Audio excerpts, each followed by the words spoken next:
ನಮಸ್ತೆ ವೀಕ್ಷಕರೇ, ಎಲ್ಲರಿಗೂ ಟ್ಯಾರೋ ಲೈಫ್ ಯೂಟ್ಯೂಬ್ ಚಾನೆಲ್ಗೆ ಸ್ವಾಗತ.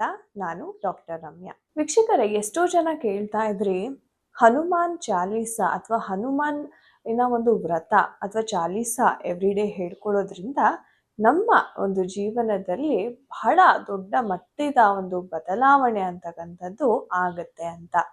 ಎಸ್, ಇವತ್ತು ನಾನು ನಿಮಗೆ ಎಲ್ಲರಿಗೂ 11 ದಿವಸದ ಹನುಮಾನ್ ಸಂಕಲ್ಪ ವ್ರತ ಅಥವಾ ಸಂಕಲ್ಪದ ಪೂಜೆ ಹೇಗೆ ಮಾಡಬೇಕು, ಯಾವ ವಿಧಾನವನ್ನ ಪಾಲಿಸ್ಬೇಕು, ಯಾವ ತಪ್ಪುಗಳನ್ನ ಮಾಡಬಾರ್ದು ಅನ್ನೋದನ್ನ ನಾನು ಇಂದಿನ ವಿಡಿಯೋದಲ್ಲಿ ನಿಮ್ಮೆಲ್ಲರಿಗೂ ತಿಳಿಸ್ಕೊಡ್ತಾ ಇದ್ದೀನಿ.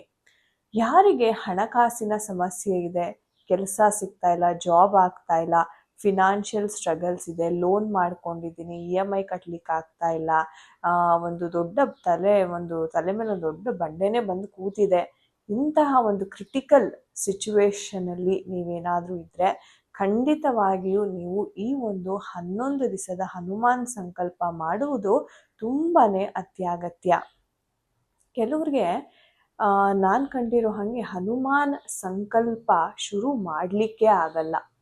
ಒಂದು ವೇಳೆ ಶುರು ಮಾಡಿದ್ರೂ ಅದನ್ನ ಪರಿಪೂರ್ಣಗೊಳಿಸೋದಕ್ಕೆ ಆಗೋದೇ ಇಲ್ಲ. ಮಧ್ಯದಲ್ಲಿ ಏನಾದರೂ ಒಂದು ಅಡಚಣೆ ಬರೋದು ಅಥವಾ ಏನಾದರೂ ಒಂದು ವಿಚಾರವಾಗಿ ಆ ಒಂದು ಪೂಜೆ ಅರ್ಧಕ್ಕೇನೆ ನಿಂತು ಹೋಗೋ ಅಂಥದ್ದು ಬಹಳ ನಡೀತಾ ಇರುತ್ತೆ ವೀಕ್ಷಕರೇ. ಸೊ ಹಾಗಿದ್ರೆ ಯಾವ ರೀತಿ ಪೂಜೆಯನ್ನು ಮಾಡಬೇಕು, ಯಾವ ಒಂದು ಆಚರಣೆಯನ್ನು ಮಾಡಿದ್ರೆ ನಮಗೆ ಅತ್ಯುತ್ತಮವಾದ ಫಲ ಅಂತಕ್ಕಂಥದ್ದು ಸಿಗುತ್ತೆ ಅನ್ನೋದ್ರ ಬಗ್ಗೆ ನಾನು ನಿಮಗೆ ಸಂಪೂರ್ಣವಾದ ಮಾಹಿತಿ ಈ ಒಂದು ಸಂಚಿಕೆಯಲ್ಲಿ ನೀಡ್ತಾ ಇದ್ದೇನೆ. ಹಾಗೆ ಎಷ್ಟೋ ಜನ ಕೇಳ್ತೀರಾ, ಹೆಣ್ಮಕ್ಳು ಸಹ ಹನುಮಾನ್ ಅವರ ಸಂಕಲ್ಪವನ್ನ ಮಾಡಬಹುದಾ ಅಂತ. 100% ಮಾಡಬಹುದು. ಇದರಲ್ಲಿ ಯಾವುದೇ ರೀತಿಯ ಭೇದ ಭಾವ ಅಂತಕ್ಕಂಥದ್ದು ಇರೋದಿಲ್ಲ ವೀಕ್ಷಕರೇ. ಹಾಗೆ ಹನುಮಾನ್ ಒಂದು ಸಂಕಲ್ಪ ಹೆಣ್ಮಕ್ಳು ವಿಶೇಷವಾಗಿ ಯಾವಾಗ ಪ್ರಾರಂಭ ಮಾಡಬೇಕು, ಮಧ್ಯದಲ್ಲಿ ಏನಾದ್ರು ಮುಟ್ಟಾದ್ರೆ ಯಾವ ರೀತಿ ಅದನ್ನ ಇದು ಮಾಡ್ಬೇಕಂದ್ರೆ, ದಯವಿಟ್ಟು ವೀಕ್ಷಕರೇ, ಹೆಣ್ಮಕ್ಳು ಮುಟ್ಟಾದ ನಂತರ ನಿಮ್ಮ ಒಂದು ಸಮಯವನ್ನು, ನಿರ್ದಿಷ್ಟವಾದ ಸಮಯವನ್ನ ನೋಡಿ 11 ದಿವಸ ಸಿಗೋ ಹಾಗೆ ನೀವು ಮುಂಚೆನೆ ಪ್ಲಾನ್ ಮಾಡಬೇಕಾಗತ್ತೆ. ಒಂದು ಬಾರಿ ಈ ಒಂದು ಸಂಕಲ್ಪ ಶುರು ಮಾಡಿದ್ದೇ ಆದಲ್ಲಿ ಯಾವುದೇ ಕಾರಣಕ್ಕೂ ಮಧ್ಯದಲ್ಲಿ ನಿಲ್ಲೋ ಹಾಗೆ ಇಲ್ಲ. ಒಂದು ವೇಳೆ ನಿಂತರೆ ಅದು ಒಂದು ರೀತಿ ಬ್ರೇಕ್ ಅಂತಾನೆ ಇದು ಕನ್ಸಿಡರ್ ಆಗುತ್ತೆ. ಸೊ 11 ದಿನ ಪರಿಪೂರ್ಣವಾಗಿ ನಿಮಗೆ ಸಿಗೋ ಹಾಗೆ ನೀವು ಪ್ಲಾನಿಂಗ್ ಮುಂಚೆನೆ ಮಾಡ್ಕೋಬೇಕಾಗತ್ತೆ. ಹಾಗೆ ಈ ಒಂದು ಸಂಕಲ್ಪ ಮಾಡುವಾಗ ಮುಖ್ಯವಾಗಿ ಎಷ್ಟೋ ಜನ ತಪ್ಪುಗಳನ್ನ ಮಾಡ್ತಾರೆ. ದಯವಿಟ್ಟು ನಾನ್ ವೆಜ್ ಆಗಿರ್ಬೋದು, ಮಾಂಸಾಹಾರ, ಮದ್ಯಪಾನ ಆಗಿರ್ಬೋದು ಅಥವಾ ನಶೆ ಬರೆಸುವಂತಹ ಯಾವುದೇ ಒಂದು ವಸ್ತುನ ನೀವು ಮುಟ್ಟಕ್ಕೂ ಸಹ ಹೋಗಬಾರ್ದು ವೀಕ್ಷಕರೇ. ತುಂಬಾನೇ ಕಟ್ಟುನಿಟ್ಟಾದ ಒಂದು ಪೂಜೆ ಸಂಕಲ್ಪ ಇದಾಗಿರುತ್ತೆ. ಹನುಮಂತರು ನಿಮಗೆಲ್ಲರಿಗೂ ಗೊತ್ತಿರೋ ಹಾಗೆ ಅವರು ಬಹಳ ಸ್ಟ್ರಿಕ್ಟ್ ಅಂತಾನೆ ಹೇಳಬಹುದು. ಒಂದು ವಿಧಾನದಲ್ಲಿ ತುಂಬಾ ಶ್ರದ್ಧಾ ಭಕ್ತಿಯಿಂದ ಮಾಡಿದ್ರೆ ನಿಮ್ಮ ಒಂದು ಸಂಕಲ್ಪ ಏನಿದೆ ಅತಿ ಶೀಘ್ರವಾಗಿ 100ಕ್ಕೆ 100% ಖಂಡಿತವಾಗಿಯೂ ಇದು ನೆರವೇರುತ್ತೆ. ಇದು ನನ್ನ ಅನುಭವವೂ ಹೌದು. ಹಾಗೆ ಎಷ್ಟೋ ಜನ ಈ ಒಂದು ಹನುಮಾನಿನ ಒಂದು ಸಂಕಲ್ಪ ಮಾಡಿರ್ತಕ್ಕಂಥ ಜನರ ಒಂದು ಅನುಭವನೂ ಹೌದು. ಹಾಗಿದ್ರೆ ಹೇಗೆ ಇದನ್ನ ಪ್ರಾರಂಭ ಮಾಡಬೇಕು, ಯಾವ ದಿನ ಮಾಡಬೇಕು, ಯಾವ ಸಮಯದಲ್ಲಿ ಮಾಡ್ಬೇಕಂತ ನೋಡೋದಾದ್ರೆ ನೋಡಿ, ಹನುಮಾನ್ ಸಂಕಲ್ಪ 11 ದಿವಸಗಳ ಕಾಲ ಇದು ಪೂಜೆ ನೀವು ಸತತವಾಗಿ ನೆರವೇರಿಸಬೇಕಾಗತ್ತೆ. ಮಧ್ಯದಲ್ಲಿ ಯಾವುದೇ ರೀತಿಯ ಒಂದು ಬ್ರೇಕ್ ಅಂತಕ್ಕಂಥದ್ದು ನೀವು ತಗೊಳ್ಳೋ ಹಾಗೆ ಇಲ್ಲ. ಒಂದು ಮಂಗಳವಾರ ನೀವು ಈ ಒಂದು ವ್ರತವನ್ನ ಪ್ರಾರಂಭ ಮಾಡ್ಬೇಕಾಗತ್ತೆ. ಯಾವ ರೀತಿ ಅಂತಂದ್ರೆ, ಹನುಮಂತರ ಒಂದು ಚಿತ್ರಪಟ, ಒಂದು ಸಣ್ಣದಾದ ಒಂದು ಫೋಟೋ ಅಥವಾ ವಿಗ್ರಹ ನಿಮ್ಮ ಮನೆಯಲ್ಲಿತ್ತು ಅಂದ್ರೆ ಅದನ್ನೇ ನೀವು ಬಳಸಬಹುದು. ಇನ್ನೊಂದು ಮುಖ್ಯವಾದ ವಿಚಾರ ಅಂದ್ರೆ, ಕೆಲವರು ಹನುಮಂತರಿಗಂತಾನೆ ಸಪ್ರೇಟ್ ಆಗಿ ಪೀಠವನ್ನ ಮಾಡ್ಬೇಕಾ ಅಥವಾ ನಾವು ಇರೋ ಫೋಟೋನಲ್ಲೇ ಪೂಜೆ ಮಾಡಬಹುದಾ ಅಂತ ಕ್ವೆಶನ್ಸ್ ಇರುತ್ತೆ. ಯಾವಾಗ್ಲೂ ಹನುಮಂತರ ಸಂಕಲ್ಪ ಮಾಡುವಾಗ ಸಪ್ರೇಟ್ ಆಗಿನೇ ನೀವು ದೀಪ, ನೈವೇದ್ಯ ಯಾವುದೇ ಒಂದು ಇರಲಿ ಅದನ್ನ ಸಪ್ರೇಟ್ ಆಗಿ ಮಾಡಬೇಕಾಗತ್ತೆ. ಸೊ ದೇವರ ಕೋಣೆಯಲ್ಲೇ ಒಂದಿಷ್ಟು ಜಾಗ ಇದ್ರೆ ಆ ಜಾಗದಲ್ಲಿ ಒಂದು ಪೀಠವನ್ನ ಸ್ಥಾಪನೆ ಮಾಡಿ ಅದರ ಮೇಲೆ ಹನುಮಂತರ ನಿಮ್ಮ ಒಂದು ವಿಗ್ರಹ ಆಗಿರಬಹುದು ಅಥವಾ ಯಾವುದಾದ್ರೂ ಒಂದು ರೀತಿ ಚಿತ್ರಪಟ ಆಗಿರ್ಬೋದು, ಅದನ್ನ ನೀವು ಇಟ್ಕೋಬೇಕಾಗತ್ತೆ. ಅದಾದ ನಂತರ ನೀವೇನ್ ಮಾಡಬಹುದು ಅಂತಂದ್ರೆ, ಹನುಮಂತರ ಹನುಮಂತರಿಗಂತಾನೆ ಒಂದು 2 ಪುಟ್ಟ ದೀಪಗಳನ್ನ ನೀವು ರೆಡಿ ಮಾಡಿ ಇಟ್ಕೊಂಡ್ಬಿಡಿ. ತುಪ್ಪದ ದೀಪವನ್ನ ನೀವು ಹಚ್ಬೇಕಾಗತ್ತೆ ಹನುಮಂತರಿಗೆ, ಸರಿನಾ? ಅದಾದ್ಮೇಲೆ ಏನ್ ಮಾಡ್ಬೋದು ಅಂದ್ರೆ ಹನುಮಂತರಿಗೆ ಒಂದು ಪುಟ್ಟ ನೈವೇದ್ಯನ್ನ ನೀವು ಮಾಡ್ಬೇಕಾಗತ್ತೆ. ಯಾವ್ದಾದ್ರು ಒಂದು ಸಿಹಿ ತಿನಿಸು ಆಗಿರ್ಬೋದು, ಇಲ್ಲ ಅಂತಂದ್ರೆ ಹಣ್ಣು ಹಂಪಲುಗಳನ್ನ ಸಹ ನೀವು ಸಮರ್ಪಿಸಬಹುದು.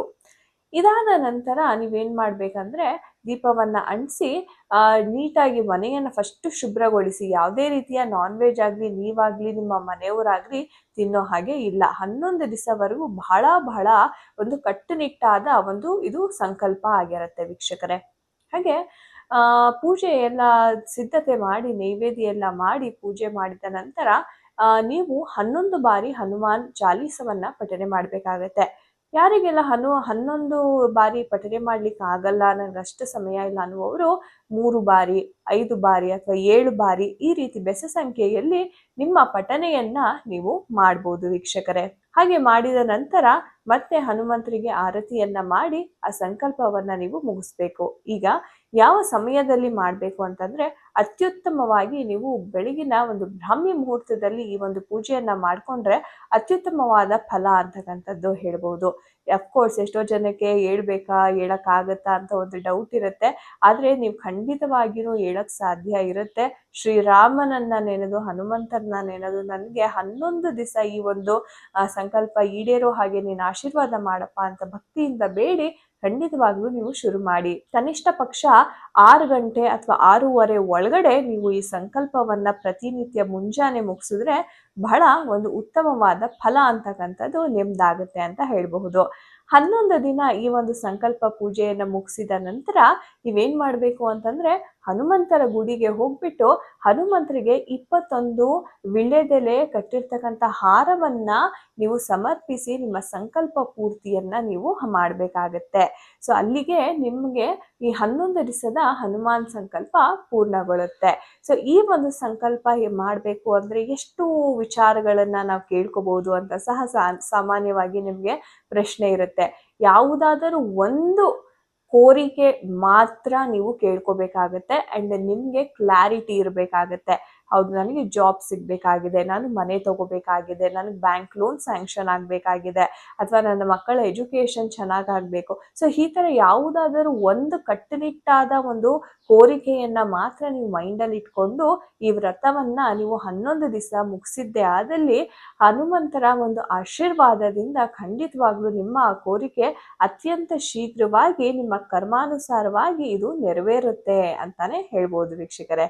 ಸೊ ಖಂಡಿತ ಯಾರಿಗೆಲ್ಲ ಕಷ್ಟ ಇದೆ, ತುಂಬಾನೇ ನಿಮ್ಗೆ ಎಲ್ಲ ಟ್ರೈ ಮಾಡಿದೆ, ಏನು ಪೂಜೆ ಮಾಡಿದ್ರು ವರ್ಕೌಟ್ ಆಗ್ತಾ ಇಲ್ಲ ಅನ್ನುವರು ಒಮ್ಮೆ ಈ 11 ದಿವಸದ ಹನುಮಾನ್ ಸಂಕಲ್ಪವನ್ನ ಮಾಡಿ ನೋಡಿ.